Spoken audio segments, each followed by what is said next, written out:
des monstres que demain nous ne saurons pas gérer. On va continuer pour le deuxième film, Léontine, sauf si tu as quelque chose à dire sur celui-là. Non, nous avons tous compris que l'amour triomphe malgré tout. Et là, nous allons le voir également dans ce deuxième film, Les souliers de l'Aïd. C'est un Tunisien, mais il est tellement bien fait. Pour ceux qui savent lire, il est sous-titré en français. Bon visionnage. Les souliers de l'Aïd de Anis Laswed.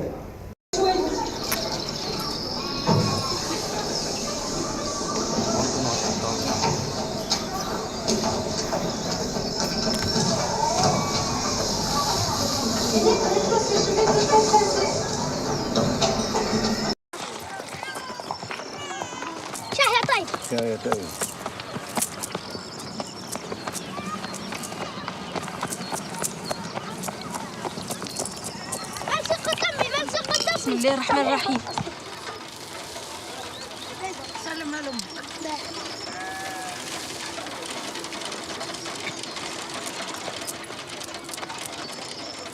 شوف فلوس المسرة باهية. لا عادي عم صاير.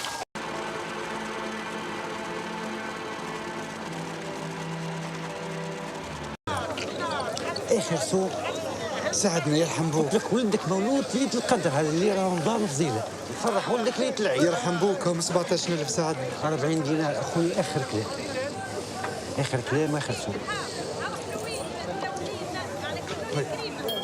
هيا روح، هيا علي.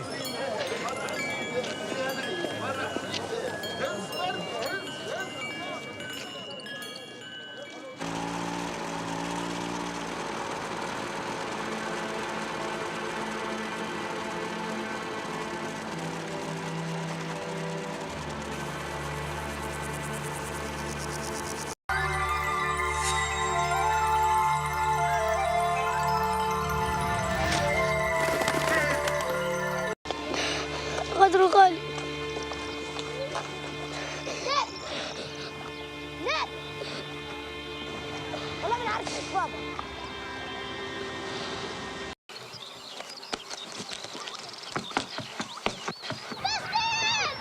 فلوس اجري يا بطل، مبروك على ولدي.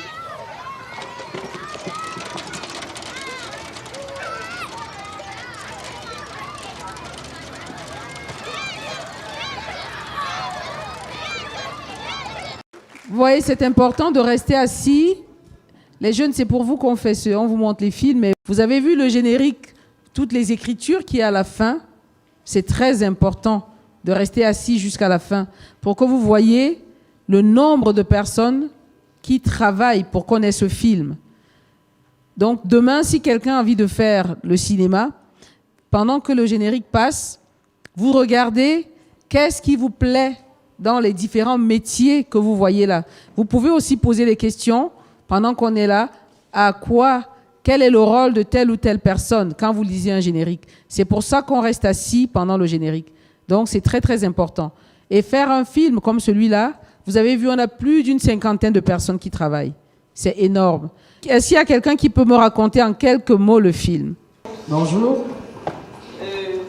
Ce film était très émouvant. Il s'agit d'un petit garçon qui était très passionné, très aimant et très serviable. Il aidait tout le monde, en commençant par sa maman qui l'envoyait vendre la marchandise. Et il avait un rêve, voler. Il était passionné par les chevaux. Les problèmes ont commencé lorsque il a vu une paire de chaussures. Il se disait, dès qu'il aura la paire de chaussures, il aura atteint ses objectifs. Il aura réalisé son rêve. Et ses parents n'avaient pas d'argent pour lui offrir cette paire de chaussures-là. Sa vie a basculé parce que nous l'avons vu, il a changé.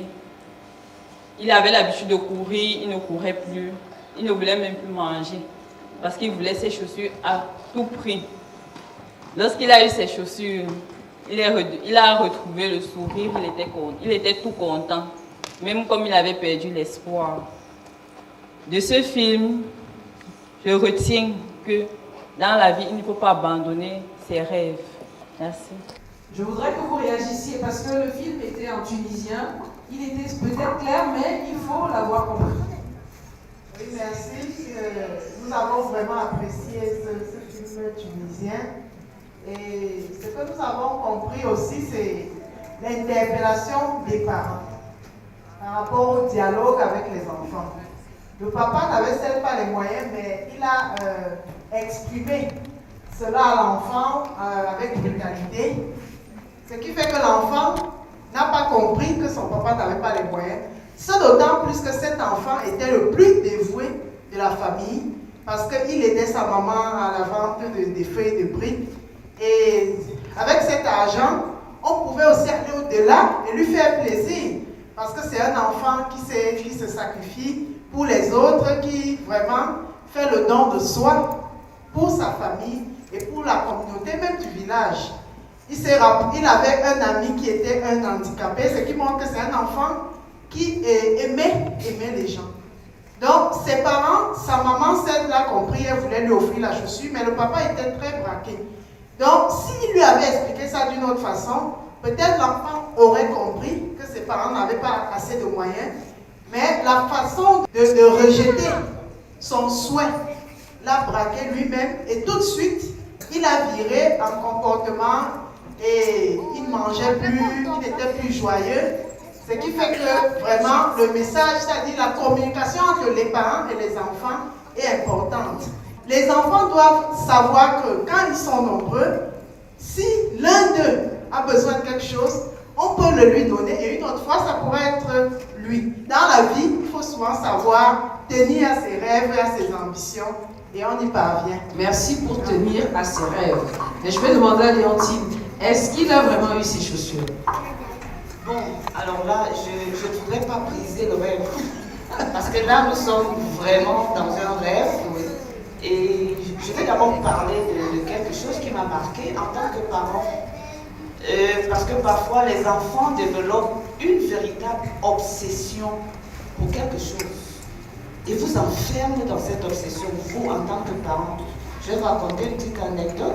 Il y a environ 15 ans de cela, il y a un de mes enfants qui m'avait demandé un ordinateur. À l'époque, ça coûtait très cher pour la fête de Noël. Alors, j'étais prise au piège. Je me dis, mais un ordinateur, mon Dieu, mais tu ne peux pas avoir des désirs simples comme tous les autres enfants. C'était un ordinateur. Je veux dire, à l'époque, ça coûtait quand même une somme assez consistante. Alors, j'ai retourné la question dans tous les sens. Ma conscience me disait, mais non, mais tout le monde attend quand même son cadeau. Alors si je consacre tous les revenus de la famille pour acheter un ordinateur à un seul enfant, franchement, ce ne sera pas équitable. Mais rassurez-vous, l'enfant a eu son ordinateur. Et c'est un peu ce que nous vivons avec Nader. Il faut croire à ses rêves.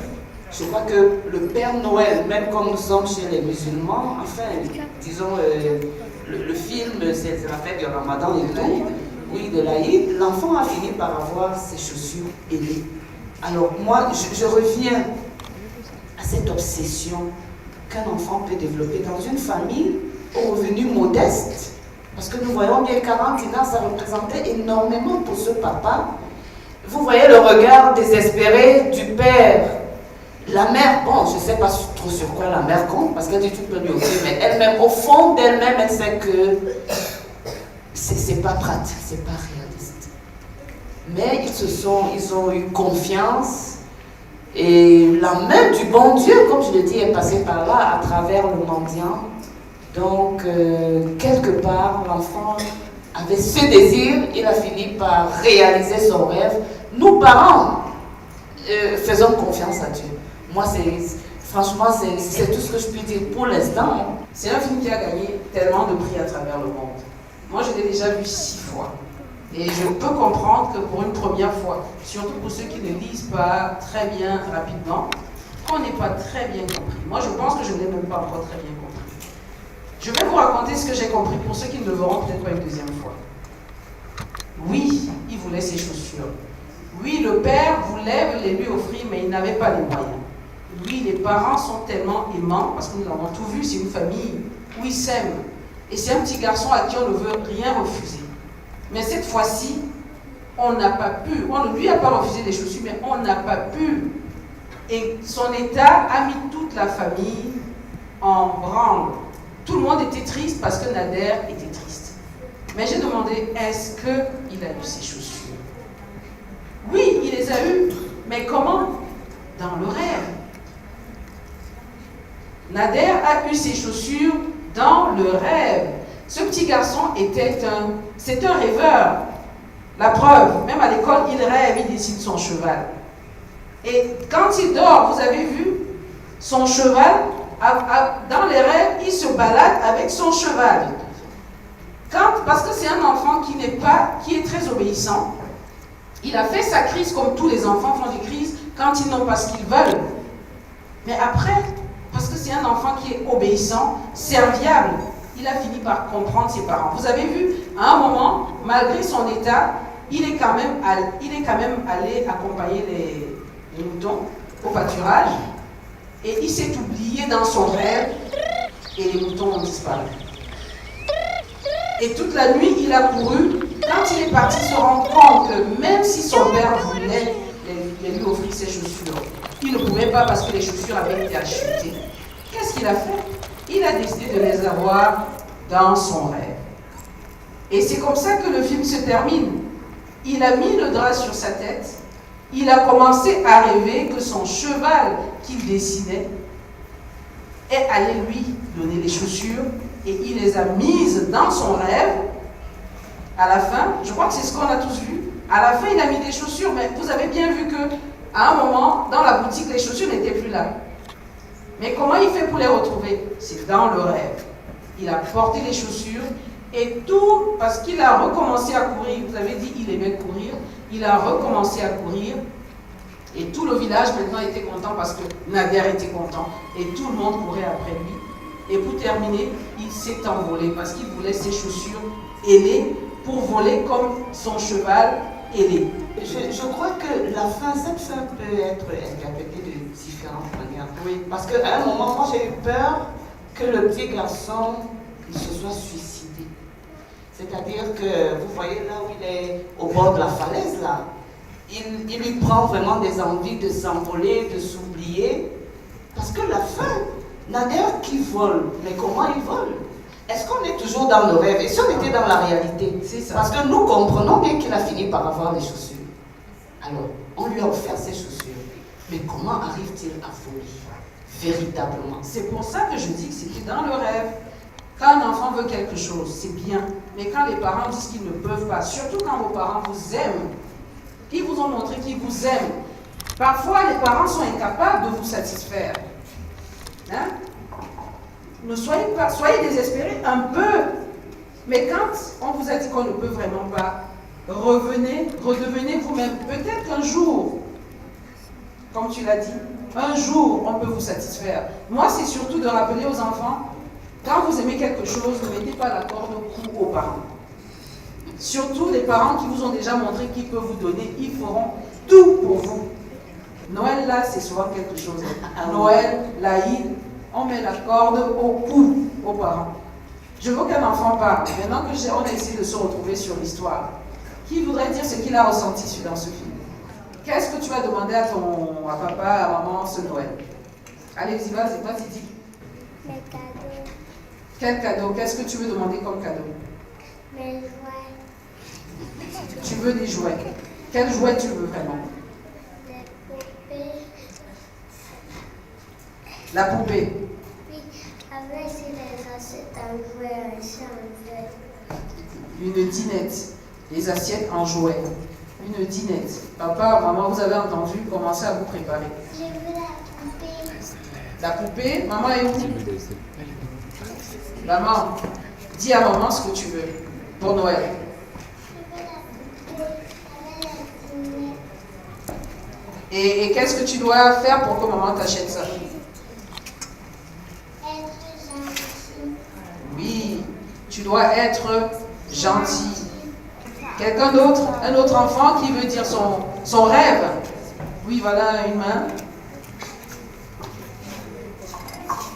Je voudrais une poupée, des assiettes en jouet. Oui. Et je voudrais aussi une dinette. Ginette Oui.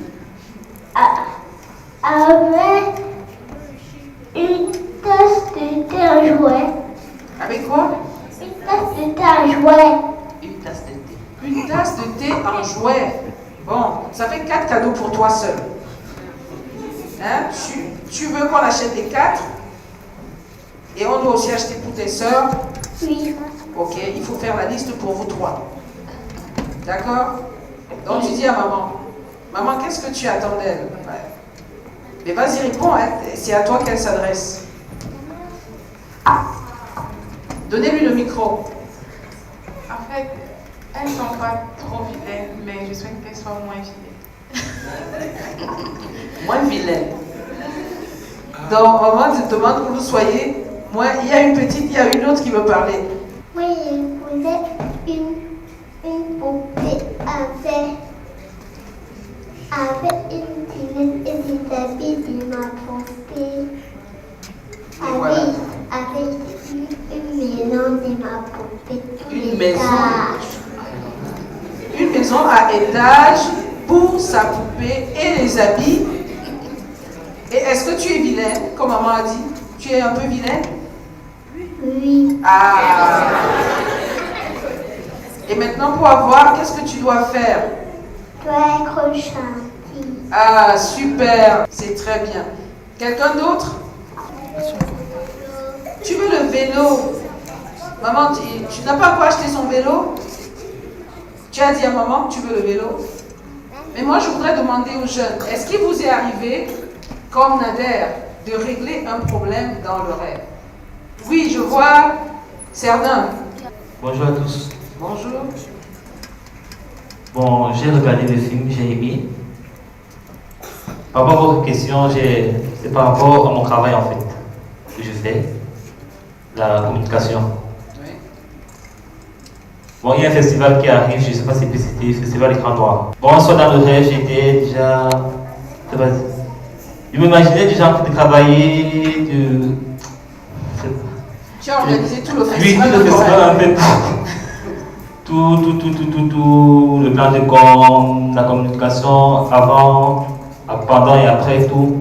Le matin, je me lève, je dis, ah, bon, dans le festival, c'est en octobre. Et le reste, c'était il y a 2 semaines, en fait, oui. Mais qu'est-ce que tu penses que tu peux faire? Parce que, oui, ici, dans le rêve, tu arrives à organiser un festival, il y a des rêves qui deviennent réalité. Qu'est-ce que tu penses que tu vas faire à la suite de ça? Donc, j'ai déjà contacté l'équipe du festival. Bon, on a pu arranger les choses. Mais voilà, comme quoi, à partir du rêve, on peut faire beaucoup de choses. Mais c'est très bien. Il faut donc continuer cela. Le rêve vous a permis de commencer ce que vous voulez faire. Quelqu'un d'autre?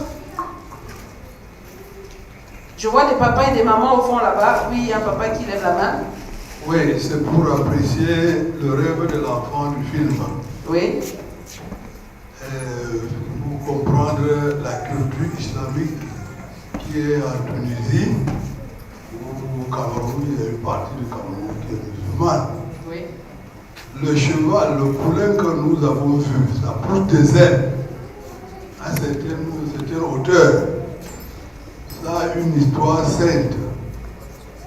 Le prophète Mohammed a été, Dieu l'a envoyé l'archange Gabriel et le poulain qu'on appelle Bourassa. C'est sur ce cheval qu'il a effectué le voyage, le fameux voyage nocturne pour aller au sein des saints, où l'archange Gabriel a même laissé un chemin pour dire qu'il ne peut plus avancer. Il n'est autorisé qu'à cette limite. Il a prié, le Seigneur lui a permis d'avancer. Donc l'histoire de ce petit Tunisien est vraiment, sur ce point, est vraiment sainte. Vous avez vu l'image dans le film. Oui. Le muezzin appelle la prière à une certaine hauteur. Au minaret. Donc, vous avez aussi vu comment l'enfant, à pied, a gravi les collines pour atteindre la hauteur la plus élevée du village. Vous voyez, ces images, pour moi, voilà comment je vois le rêve de l'enfant, les explications dans l'école coranique et tout ça. Il a rêvé pour être sur le Bourassa, comme le prophète, et seulement il y était par la bénédiction du Seigneur. Donc c'est comme ça que moi je vois ce film, sur cette image de rêve de l'enfant, qui est le rêve symbolique. Nous comprenons bien le symbolisme dont vous êtes en train de parler, la force de la religion qui se retrouve dans ce film. Et nous vous remercions de nous montrer aussi cet angle-là. Pour ceux qui ne connaissent pas la culture musulmane, merci pour cette contribution. Donc, comme quoi, dans chaque film, les réalisateurs, généralement, ne racontent pas des films de manière anodine. Chaque chose qui est mise dans un film a un symbole, raconte quelque chose. Et là, vous venez de nous éclairer là-dessus. Merci, merci également. Merci. Il y a une main derrière, le journaliste Bertrand Chouta. Merci beaucoup, Bertrand, de prendre la parole. Merci. C'est à moi de vous remercier pour la projection que vous avez proposée aujourd'hui. Vous remercier parce que le film est tout à fait collé avec les réalités camerounaises. La première, c'est que on voit un film qui se déroule pendant une période religieuse importante pour la religion musulmane. La deuxième, c'est qu'il y a un enfant qui est chargé par sa mère d'aller vendre les aliments, ce qui est aussi totalement collé avec le contexte camerounais. La troisième, c'est le rêve que nous avons tous. Moi, quand j'étais petit, je faisais les mêmes rêves. Et même aujourd'hui, lors d'événements importants, lorsque j'ai des rendez-vous importants, lorsque j'ai des choses importantes à faire, il m'arrive la veille de rêver que ce que j'ai fait le lendemain a marché, ou de rêver que ça n'a pas marché, et le lendemain de trouver des solutions pour que ça marche. Donc cette obsession, que vous avez d'ailleurs déjà rappelé, que l'enfant a montré pour une paire de chaussures, nous l'avons tous eu, nous l'avons d'ailleurs toujours aujourd'hui. C'était important, donc sur ces aspects, je voudrais vous féliciter pour le casting du film que vous avez fait, c'était très important. Maintenant, sur le contexte camerounais, il y a la fameuse partie où l'enfant a montré des signes de désobéissance envers ses parents, où il répétait ce que son père disait, et parfois en le regardant droit dans les yeux. C'était un moment assez difficile pour moi. J'ai eu des moments où je sautais de mon siège, parce que je disais, mais comment il ne gifle pas encore l'enfant là, pourquoi? Qu'est-ce qu'il attend pour le ramasser, le frapper, le ragler?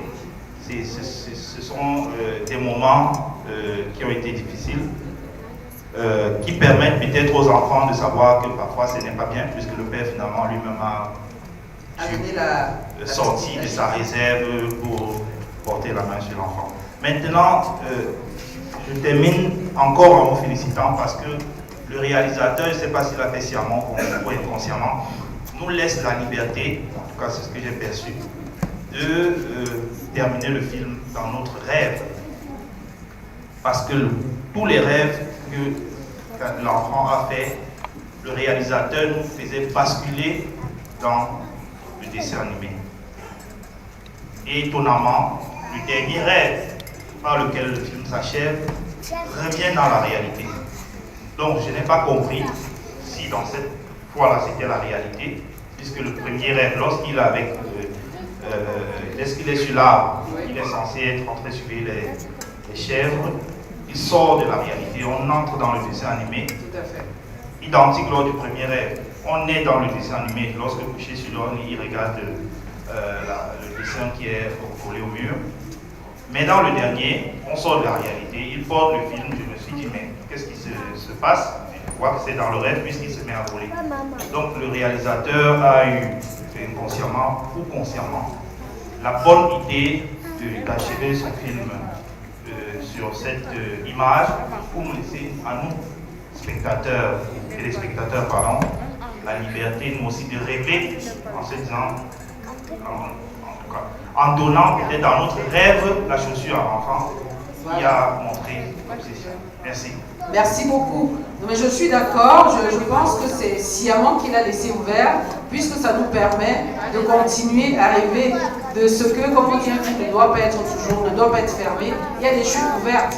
Et cette chute nous permet de nous dire, pourquoi pas cette paire de chaussures demain? C'est pas quelque chose d'inatteignable, c'est-à-dire acheter une paire de chaussures à son enfant. Le papa avait déjà quelques moyens au départ. Peut-être que demain, ça se fera. Et je pense que moi, je le verrai plutôt comme ça. Il rêve pour le moment, mais rien n'empêche son père demain de lui offrir cette paire de chaussures. Il la mériterait bien, étant donné que c'est un enfant très obéissant. Donc je pense qu'il a fait sciemment le réalisateur. Ça ne peut pas être inconscient parce que je crois que la symbolique, ou alors il a utilisé des symboles très forts. Et vous avez fait la différence entre le dessin animé au moment où c'était le rêve et cette image hors dessin, une image réelle, qui en fait est un rêve, pour montrer que c'est possible. Donc oui, merci beaucoup, merci pour cette contribution. Est-ce que tu aurais quelque chose à dire? Je reviens vers les parents qui parfois sont vraiment appelés à dépasser leurs limites.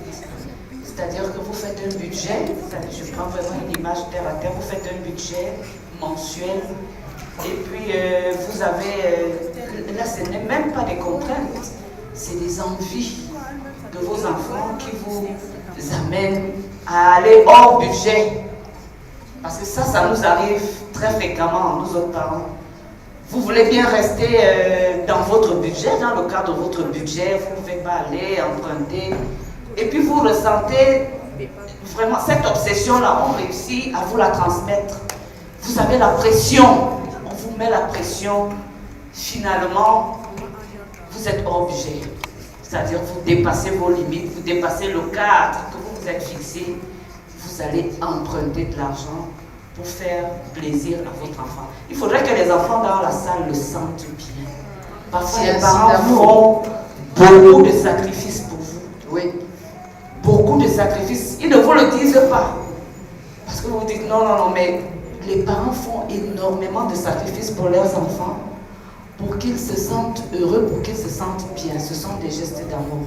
Voilà. Exactement. Merci beaucoup. Amour, amour et amour. Nous allons nous arrêter ici pour aujourd'hui en vous annonçant que le prochain Ciné-Club, c'est tous les 2 mois. Nous allons vous proposer de nouveaux films. Restez seulement à l'écoute.